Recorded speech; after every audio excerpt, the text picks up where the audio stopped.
হাই everyone, মই পল্লৱী নতুন এটা মিনি ব্লগৰ সৈতে আকৌ এবাৰ আহিছোঁ। আপোনালোক নিশ্চয় ভালে কুশলে আছে।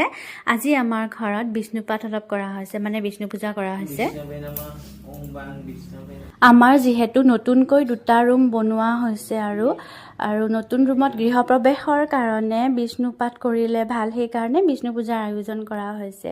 আৰু ক'ব গ'লে মানুহ মাতাই নাছিলোঁ, কিন্তু মানুহবোৰ চিনাকিয়ে হয় আৰু আমাৰ ঘৰটো যিহেতু ৰাস্তাৰ ওচৰতে হয়, তো মানুহবোৰে খবৰ ল'ব আহিছে সেনেকৈ নিজে নিজে, ভাল লাগিছে। আৰু ইফালে গুণু আৰু চুমুৱে চাহ তাহ দিয়াত হেল্প কৰি দিছে। মই চাহ বনাইছোঁ, সিহঁতে মানুহক চাহ দি দিছে।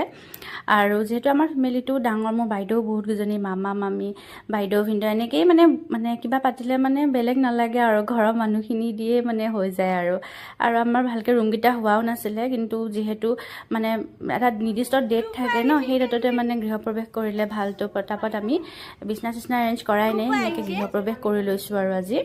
তাৰপাছত এজনী আমাৰ ধুনটো মানুহজনীক মাকে মানে খানা খুৱাই আছে নিচিয়ে, আৰু এইফালে গুণু আৰু ডুগুৱে নাচি নাচি মনোৰঞ্জন কৰি আছে। মানে আজিকালি বাচ্ছাবোৰক মানে কি আৰু খানা চানা নাখায়ে, নহ'লে একদম কিবা মানে দেখাই থাকিব লাগে, এইবোৰে আৰু নাটক আৰু।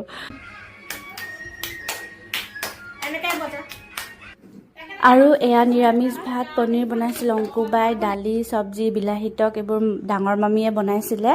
যিহেতু বিষ্ণু পূজা কৰা হৈছে, বিষ্ণু পূজাৰ শেষত আমি সকলোৱে এনেকৈ নিৰামিষ ভাত খাইছোঁ, ইমান ভাল লাগিছে। আৰু নিৰামিষ ভাত খাই এনেও ভাল লাগে, তো ফেমিলিখিনি লগ হৈও বহুত ভাল লাগে। আৰু এয়া আমাৰ ধুনটো মানুহজনী, আমাৰ একেবাৰে সৰু মামাৰ কোলাত মানে আছে তাই, মানে তাইৰ ককাক হ'ল, তাই ইমান ভাল পাইছে মামাৰ কোলাত থাকি। এয়া ধুনটো মানুহ, মামু, এইবোৰ সকলো মানে মোৰ ভাগিনেই হয়। আৰু আপোনালোকে যিসকলে মোৰ ভিডিঅ' প্ৰথমবাৰৰ বাবে চাইছে, যদি চেনেলটো ছাবস্ক্ৰাইব কৰা নাই তেনেহ'লে প্লিজ চেনেলটো ছাবস্ক্ৰাইব কৰি দিব। আজিলৈকে এৰিছোঁ দেই, বাই।